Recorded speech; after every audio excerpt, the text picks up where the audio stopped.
Alors, le titre de l'homélie ce soir, « La pleine joie ».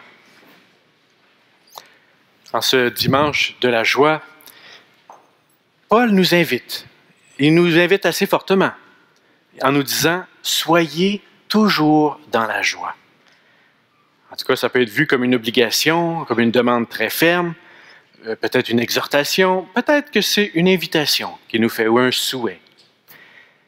Il semble en tout cas que être dans la joie relève aussi d'une décision. C'est pas toujours facile d'être dans la joie. J'ai rencontré plusieurs personnes ces temps-ci. Je pense que peut-être c'est la période de l'année, mais il y a beaucoup de choses qu'on traverse. Puis, comment garder la joie? Quand on regarde l'actualité, les nouvelles autour de nous, c'est pas facile de rester dans la joie. Bien, il me semble que ce soir, les textes vont nous inviter à trouver un chemin. Un chemin pour vivre une joie vraie, une joie pleine, en plénitude.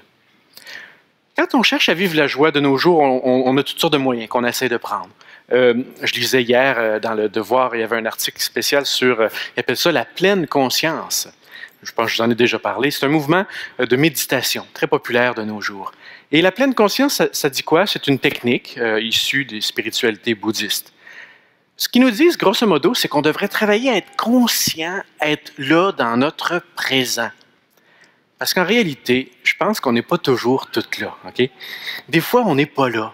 On est un peu sur le pilote automatique, puis on fait nos affaires, on avance et tout.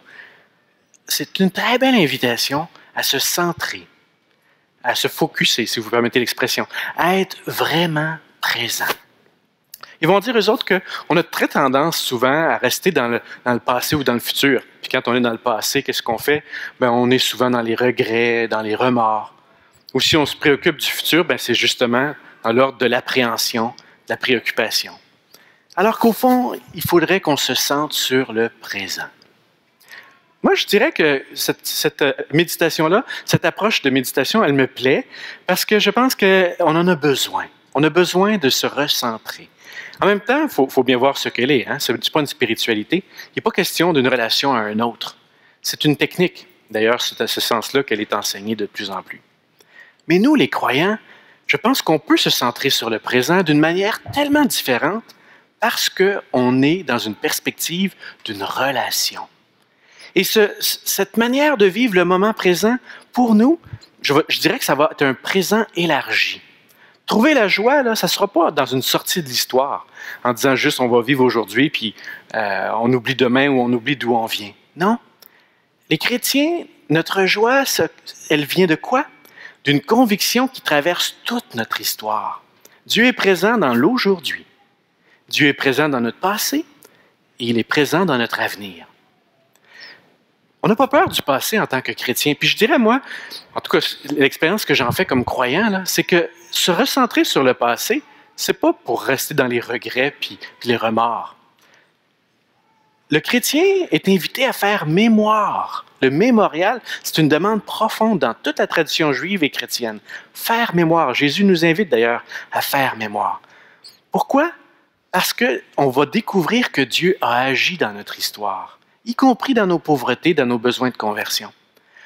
Je pense qu'on a besoin de l'aide de Dieu pour faire la paix avec notre histoire. On appelle ça souvent la guérison des souvenirs, guérison du passé. Il y a tout un travail à faire pour faire la paix avec d'où on vient. Mais une fois qu'on a fait ça et une fois qu'on traverse ce chemin-là, le passé n'est plus un poids. Il devient une source intarissable de reconnaissance et de gratitude. Moi, je pense que notre joie à nous va être dans un présent qui a des racines dans son passé. Puis aussi, d'une autre manière, une joie qui aura des ailes vers son futur. Comme croyants, on n'a pas peur de l'avenir. On n'est pas dans des angoisses d'apocalypse, de fin du monde. Pas du tout. Toute notre foi nous dit quoi? Que Dieu, il nous aime, qu'il est avec nous. Tout le temps de l'Avent nous ouvre sur un avenir. Ça crée l'anticipation. Alors, moi, je dirais, c'est pas dans l'ordre de l'inquiétude et des peurs. C'est pas non plus dans notre désir de contrôler notre avenir. Dieu, il ne cesse de nous parler de promesses. Il s'en vient, il s'en vient. Il crée une anticipation. C'est pas fait pour nous désengager, puis pour nous rendre la vie amère. Tout au contraire. Remarquez que quand on est dans l'anticipation, on a toujours un travail à faire là aussi. Parce qu'on peut des fois se figer dans notre opinion de ce qui s'en vient. À l'époque de Jésus, les gens avaient une idée très précise du Messie qu'ils attendaient. Puis ça donne que Dieu, il ne suit pas toujours nos catégories mentales. Dieu se plaît à agir d'une manière qu'on n'avait pas prévue. Remarquez quand il rencontre Jean-Baptiste. Ils vont lui dire, es-tu le Messie? Non. Es-tu Élie? Non. Es-tu le grand prophète? Non. Et ça, c'était les catégories mentales dans lesquelles ils attendaient un événement. Il y avait une ébullition à ce moment-là. Mais Jean-Baptiste, il dit quelque chose d'autre. Il dit, je suis la voix qui crie dans le désert. On dirait qu'ils ne l'ont pas entendu. Ils n'étaient pas prêts à recevoir ça. Ils avaient vraiment leur idée. Regardez les pharisiens qui vont questionner à nouveau Jean-Baptiste. Si tu n'es ni le Messie, ni Élie, ni le grand prophète, ils n'ont rien entendu. Là. Ils n'ont même pas compris qu'est-ce qu'il vient tout juste de leur dire. Hein? Je suis la voix. Parce qu'on peut des fois tellement être figé et rigide dans notre vision du futur qu'on va voir que Dieu passe à côté de tous nos plans, de toutes nos manières de faire. Et Jean-Baptiste nous le révèle de manière si belle. Il dit, celui qui vient là, bien, il est déjà parmi vous. Et vous ne le connaissez pas. Ce Dieu que nous attendons ne cesse de défaire toutes nos manières de croire, de planifier, d'organiser. Notre Dieu est un Dieu libre, libre de notre petite tête, de nos idées. On a un Dieu qui a de l'horizon. Alors pour nous aujourd'hui, trouver la joie, ce ne sera pas, à mon sens, dans l'abandon du futur. Peut-être que comme on a la guérison du souvenir, peut-être qu'on devrait aussi avoir la guérison de nos anticipations. Comme on guérit notre passé, ou en tout cas notre relation au passé, peut-être qu'on doit guérir notre relation au futur aussi. Peut-être que l'avant nous aide justement à ça. La vraie joie va se retrouver dans notre relation de confiance avec Dieu, qui est là dans le moment présent, qui est là de toujours à toujours. Ce soir, les textes nous révèlent, je le crois, le secret d'une joie en tout temps. Comment ils font? Comment font-ils? Et d'où vient cette joie? Le prophète Isaïe, Marie dans le Magnificat, Saint Paul dans son épître, Jean-Baptiste, comment ils ont fait? Et d'où vient leur joie? 3 choses toutes simples.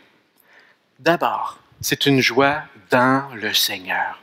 Ça dépasse juste le fun, le plaisir, la satisfaction. C'est bien plus profond que ça, la joie qui nous est proposée aujourd'hui. C'est une joie qui fait exulter tout notre être, toute notre profondeur d'être. C'est une joie qu'on ne peut trouver qu'en Dieu. Ça va demander en même temps une forme d'humilité. Et Marie, Isaïe, tous les autres l'ont fait. C'est Dieu qui est à l'œuvre. Il faut se décentrer de nous-mêmes. Et je pense qu'une grande partie de nos tristesses et des poids qu'on porte viennent souvent du fait qu'on est trop centré sur nos enjeux.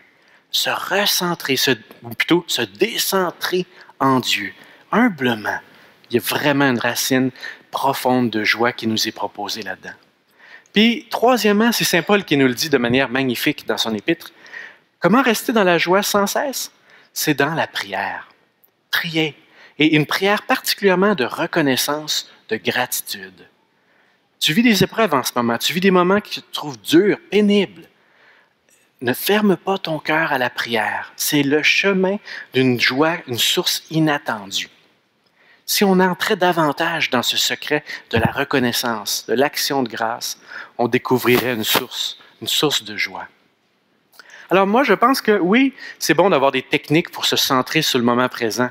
Mais nous, on sait qu'on a un Dieu qui nous aime. On est invité à entrer dans une fidélité de relation avec lui. Dieu vient faire alliance avec nous. Et il nous propose une joie étonnante, surprenante. Fermons pas nos cœurs à ça. Ne laissons pas la tristesse nous envahir. Vivons comme Marie dans une joie reconnaissante. Alors en ce dimanche de la joie, demandons à Dieu cette grâce, d'une joie qui ne soit pas artificielle, qui soit pas, on ne s'invente pas ça. Ce n'est pas une joie qu'on va atteindre à force de performance ou de je ne sais trop quoi. Ce n'est pas non plus une joie illusoire. Ça va être une joie qui va nous venir de lui. Parce que Dieu, il est le même aujourd'hui avec nous, celui qui était là hier, qui sera là demain. Oui, Seigneur, donne-nous ta joie. Amen. Et juste avant de terminer, ou après avoir terminé, je vous invite à regarder à nouveau cette chandelle. Je pense que la joie que Dieu veut nous offrir ce soir, elle est comme cette petite flamme. On a besoin des fois juste d'une petite allumette, un petit quelque chose. Que Dieu, Seigneur, que tu viennes mettre ta joie dans nos cœurs. Amen.